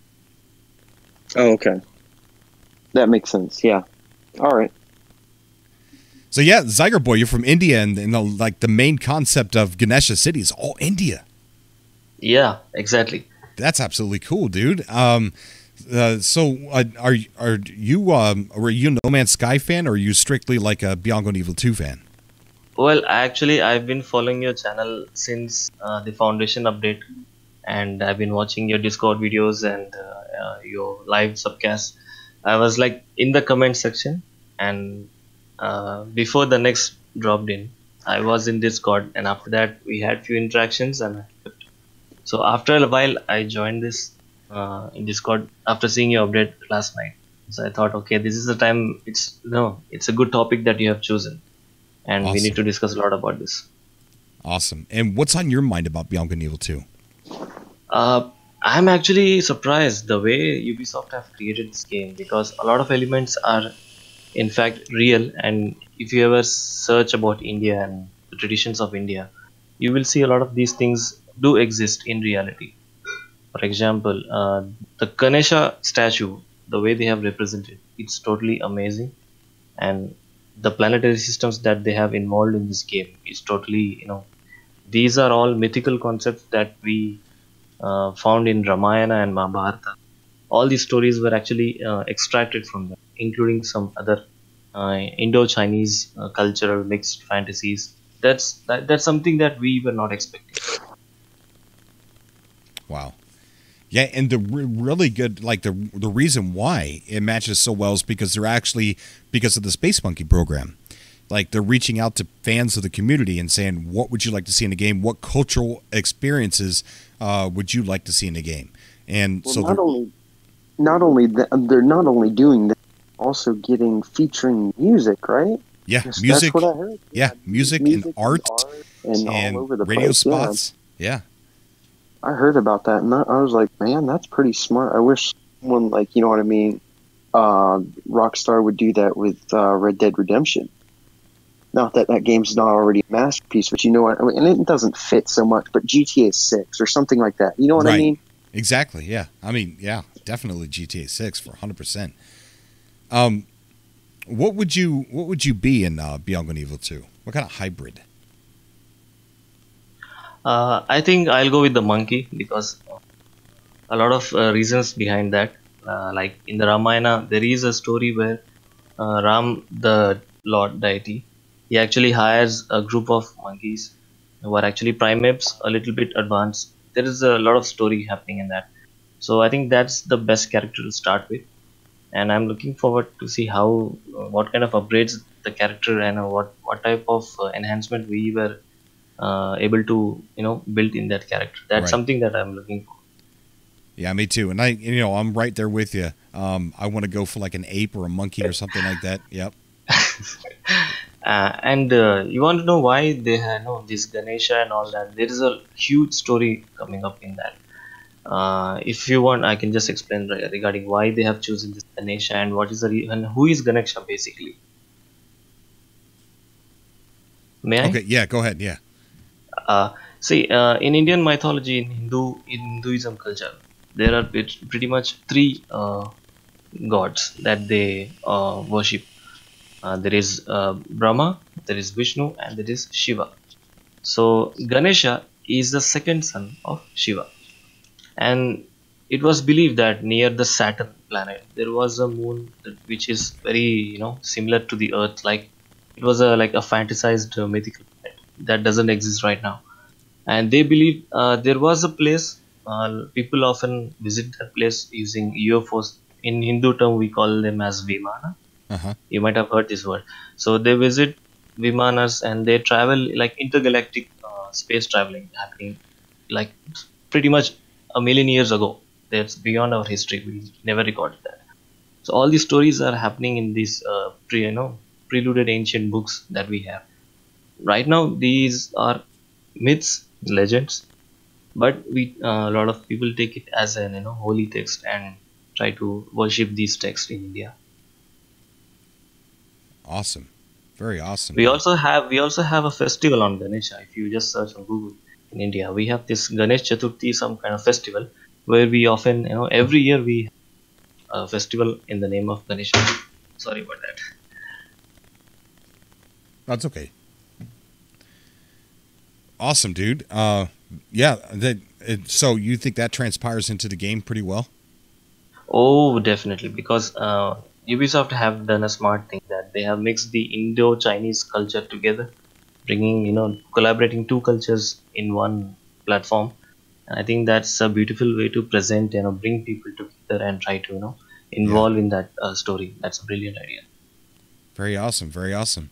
Zyger, stay on the call. You too stubborn. I'm going to get another guy on here. Yeah, I'll go to a conjunction over there eventually. We've got Carrick Sapien on the calls. Carrick, how you doing, buddy?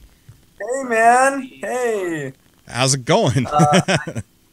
I'm doing good. Just got back from work a little while ago.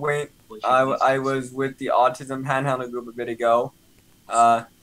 Just kind of hanging out with the group. Awesome, very awesome. What brings you on the show tonight, man? What's on your mind? I just saw the subcast was going, so I thought I'd stop in and see what was going on. Say hi to everybody. Super excited for Beyond Good and Evil 2. Yeah, what do you think of that new gameplay demo? I'm gonna role play the life out of that game, just like I do with No Man's Sky. So. Heck yeah, dude. And it's the best of both. Like, I think that the No Man's Sky fans will fall in love with Beyond Good and Evil 2 as time goes by. I'm pretty sure we will. Yeah, because it's almost the same thing, but with like a dash of GTA thrown in. GTA vibe, right? Yeah. I get you. I totally get you. Yeah. I'm so excited. Yeah, so am I, man. So am I. And they said something about in that I didn't mention it, but in that gameplay demo, they said that they're gonna be showing some more in a few months. So. Oh my God. Yeah, they were talking about how they're going to show more about the improved traffic that they had. They improved upon the traffic, and they're going to show that in a few months. So. The gods have blessed us so heavily. Yes, oh my. And what's good is they have the Space Monkey program that is, like once a month, kind of, where they try to make it once a month. Sometimes it doesn't. You have no idea how excited I am for this game, Cobra. Yeah, I'm right there with you. I'm right there with you. I've been trying to talk about this for a while, and it's hard to kind of get people excited because people remember Beyond Good and Evil 1, and although Beyond Good and Evil 1 was a good game, Beyond Good and Evil 1 is nothing like 2. Right. It's in the same universe. I've never played it before, but I've seen a few videos of gameplay a little bit here and there, and the game looked okay to me. Oh, especially for its time, it was a masterpiece. But as far as being like an open star system, and Michelle Ansel, lead developer, said maybe he goes, we're only making one star system for now. So they're going to expand upon that. So it's going to grow and grow and grow. So yeah, I mean, it's a completely different animal than what Beyond Good and Evil 1 was. So when people hear Beyond Good and Evil 2, they're like, oh yeah, I know about that. And I'm probably not interested. And they don't realize it's such an open world, massive star system game. So it'll get there though. So sorry, didn't mean to interrupt. No, go ahead. I didn't mean. I'm so excited because I'm a space junkie. I've been watching NASA videos since I was just a kid. So, I mean, I was the kind of kid when I was little that watched space documentaries back to back on TV. So, I'm with you. No Man's Sky. When you introduced me to No Man's Sky, when I saw your first video where you were wearing the mask and all, and you were introducing us to Holy crap, you're an old listener. Oh, wow, dude. I was so excited because when you introduced this game to me, everything about it was my dream game. And guess what? Hello Games gave us even more than we asked for, so it's my dream game even more now. Yeah. Yeah, it is, man. Yeah, even more than what we asked for. Like, all the promises, I think they're pretty much all checked off except for the actual, day and night cycle for the actual, rotation of the planets and stuff like that. I think that's pretty much it.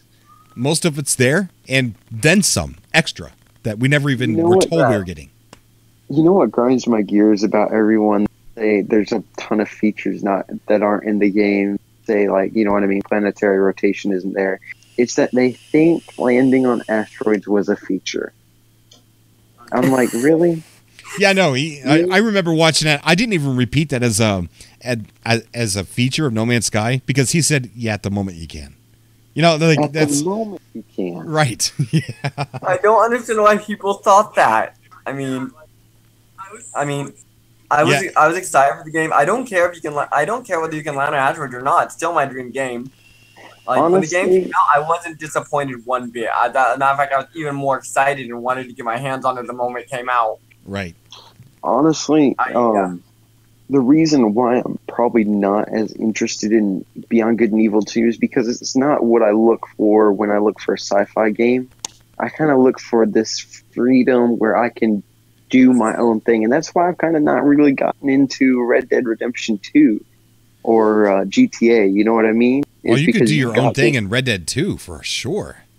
Well, you've still got a name thing. You can't change the outcome. It's still a story, though. You know what I mean? You have to follow that story. It feels like. Right, and in No Man's Sky, you're kind of able to role play or do whatever, be any character you want. Especially with Next giving you that. Well, yeah, that's why I love No Man's Sky, and that's girlfriend hates it and would love a game like Beyond Good and Evil. I have a friend, a roommate. Sorry, I didn't mean to interrupt. Yeah, you're good. A roommate and I that I live in the house with currently. We play No Man's Sky. One of us will be playing, one of us will be watching, and we'll just kind of role play as if we were both explorers on board a 2-man cruise ship. And one of us always stays on the ship guiding the other, and we just kind of role play our way through the game. I mean, yeah, that's awesome. I think you could do that, Stubborn Ninja, in Beyond Good and Evil 2. I don't think you're going to be forced to play it. I mean, you got all that planet, and you got all these different vehicles that you could steal and have yours, and you could go off into any part of that planet and just role play as much as you want. You could also, just instead of playing the game, you could go and rob that bank that we saw in the gameplay demo. Just go rob it and then go back out and be a criminal. I mean, it's not that that's not there. We're hitting my like button real hard right now, please.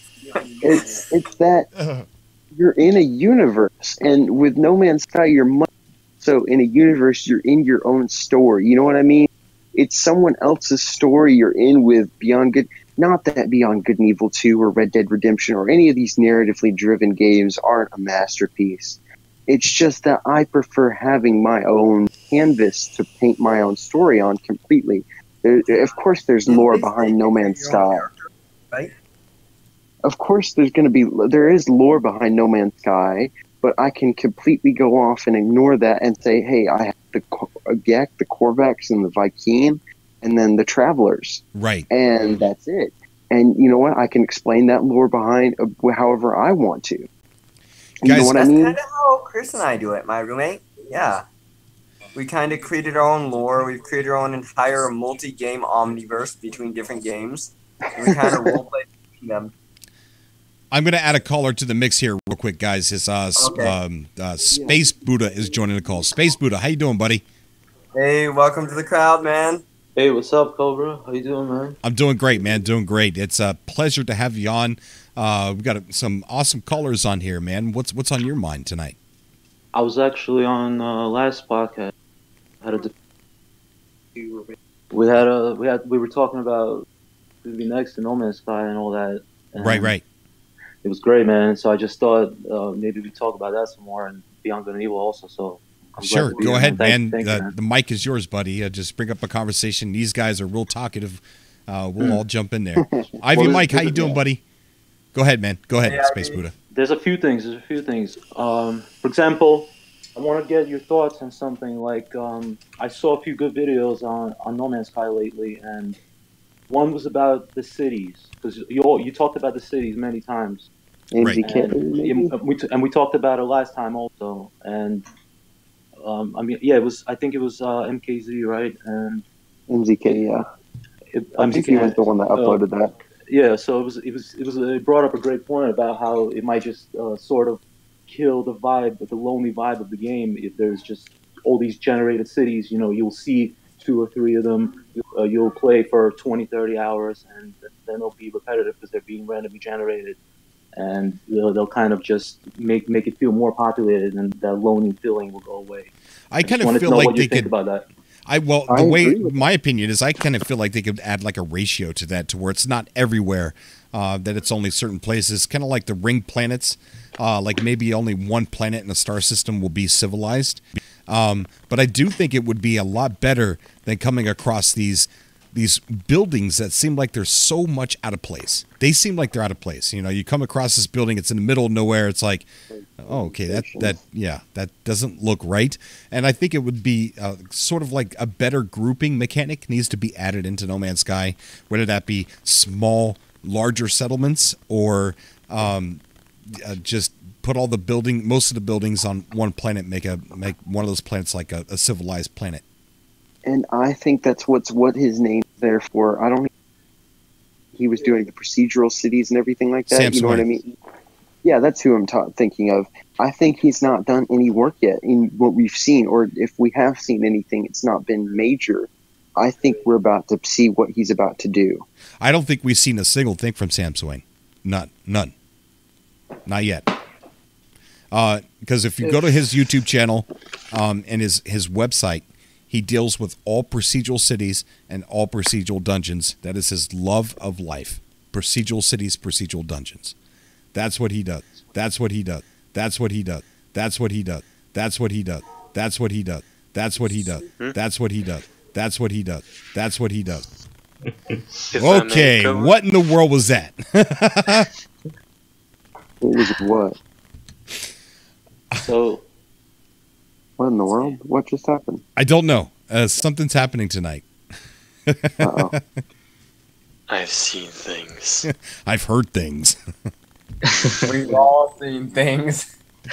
But no, I think you're right. I don't think we've seen a single thing from Sam. Procedural cities and everything. I think we shouldn't. I personally think we shouldn't see procedural cities. I think we should only see cities that are built. We should expand on building, and we should only let people build cities, in my opinion. We've already seen that with Boyd. He's built a city before, and things like that. You know what I mean? Also, the question is, expand on civilizations. What would they actually be other than just cities? Because we already have all the locations. So would it just be a bunch of these locations just in one? You know, like any open world game, you'll have a city. We'll just have all these things like the tailor shop, the restaurant, all in one because it's a city. The trading shop and everything like that. Yeah, all in one because that's the city, and then they'll have the same exact location spread out. I'm just thinking of Red Dead, for example. So that's what this will be. Because that's what that video kind of made a point on it. For the regular No Man's Sky players that play for hours and hours, they'll get boring real fast.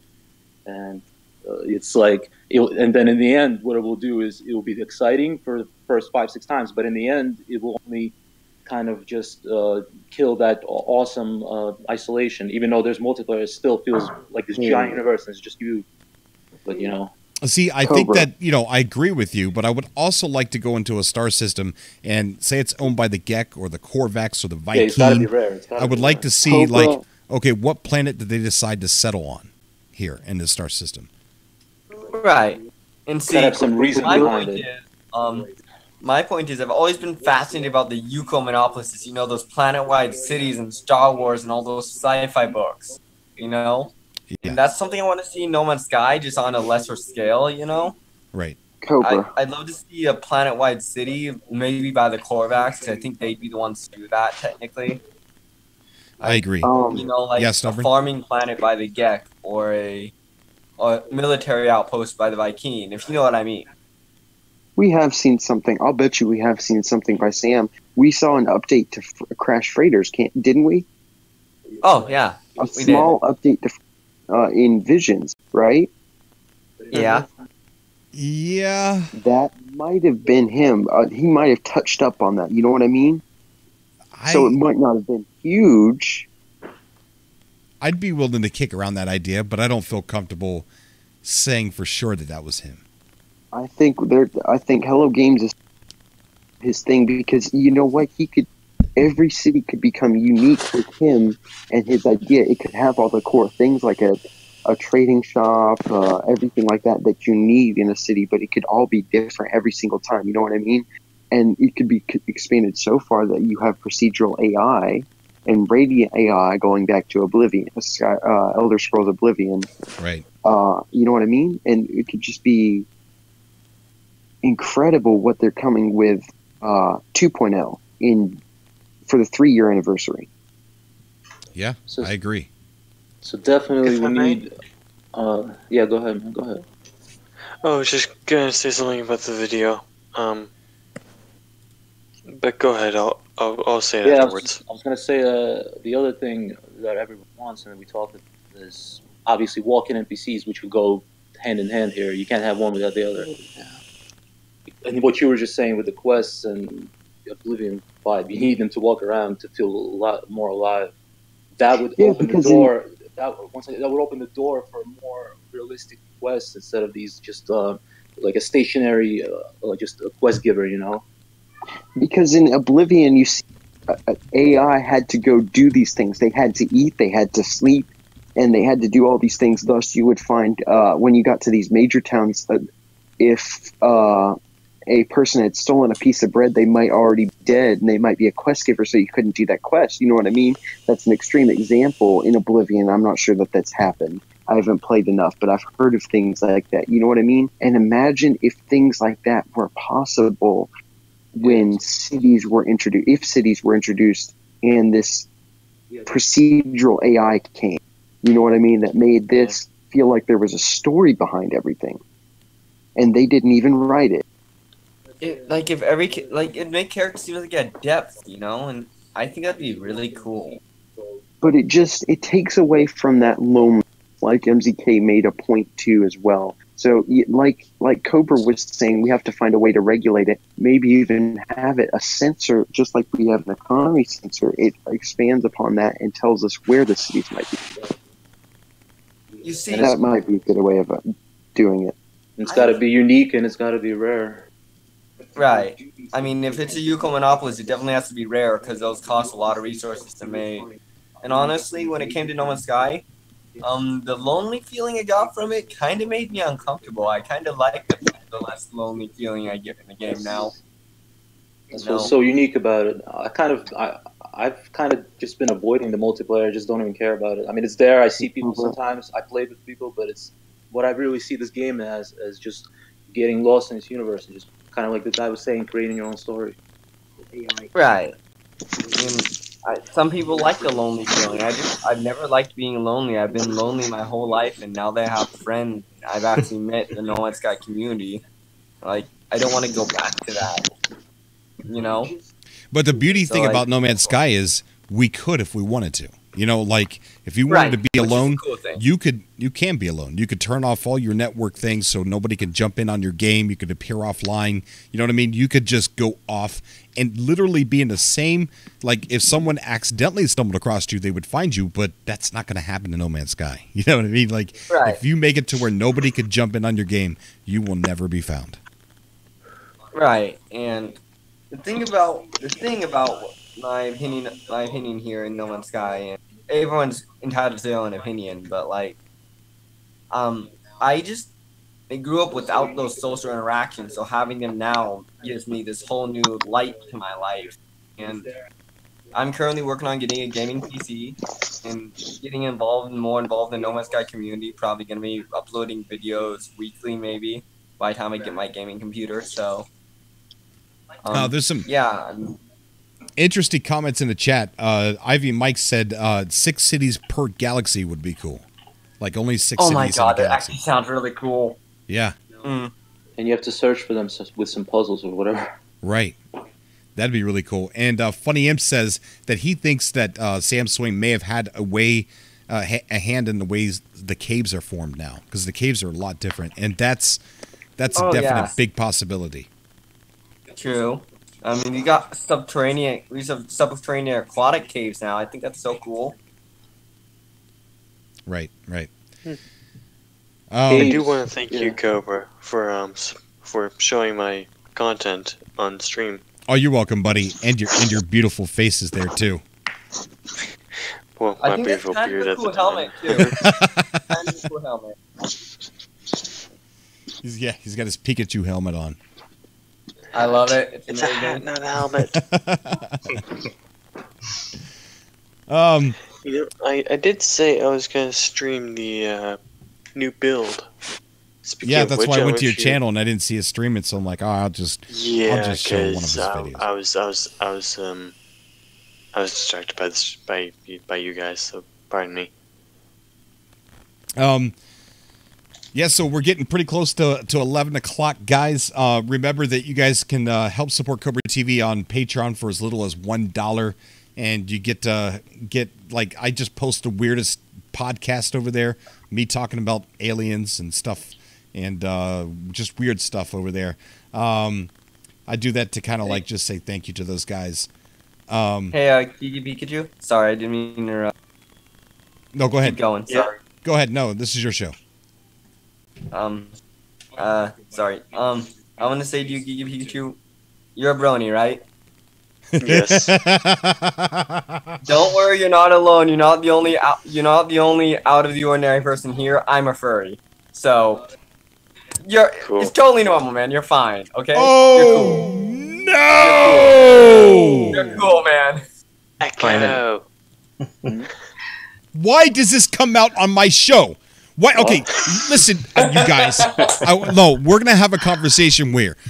Okay, I want to know what it is about Cobra TV that makes people think about coming out as bronies and furries and flat earthers.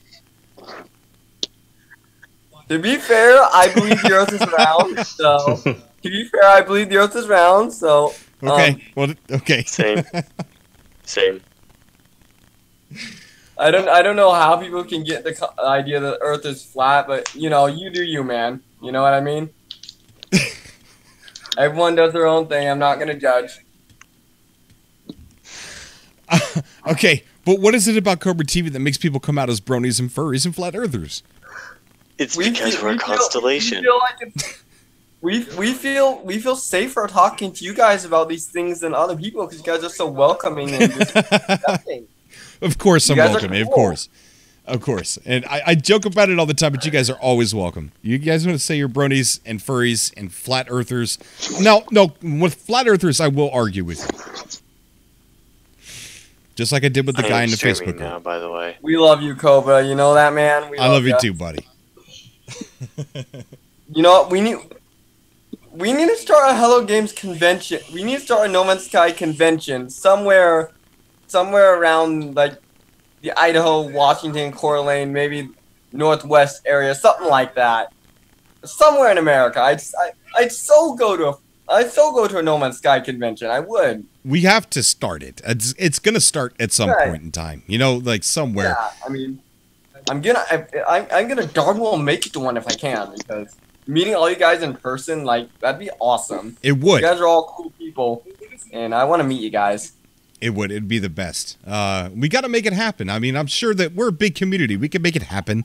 Oh yeah, we can. It's just harder to make something like that happen when there's not a lot of hype going on. You know what I mean? Like, we were talking about that before the show, because we usually have like online conventions or like big gatherings and stuff like that for events. But if we held one right now, it wouldn't go over well because there's not a lot of hype in the community. Everybody knows there's not going to be an update until after the new year. Right. So there's just not a lot of excitement at the moment when it comes to No Man's Sky. The furry fandom made their own convention, so why can't the No Man's Sky community? I'm just saying, we can do it. We can do it, guys. Very true. We can do it. Sorry. We can, and probably someday will. Yeah, that's my point. We will eventually, and we can, and we will do it. So. That's right. You know, the No Man's Sky community is such an awesome community. I just want to say I love all you guys.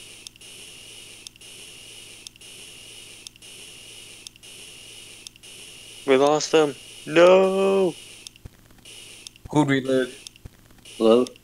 Son, you know what?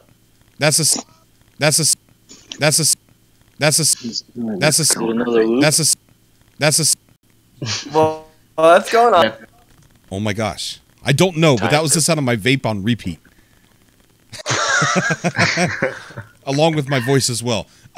That's a sign that the show's, I think the computer needs to be restarted or something. This is there's some wires across somewhere. We need a universal reset. Yes. We need a reset. Winning, we are Cobra Con Red. Repeat, Cobra Con Red. Okay. Cobra Con 5. Code Red, CobraCon 5. There we go. That's the show tonight, guys. We're gonna go ahead and get out of here. Remember, you can help support us on Patreon for just $1 a month.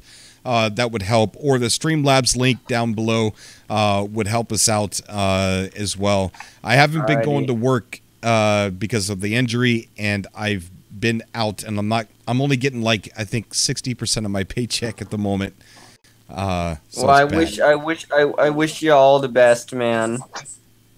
Thank you, buddy. I appreciate it. I want you guys to know I love all y'all and that y'all are awesome, and I care about y'all. Okay.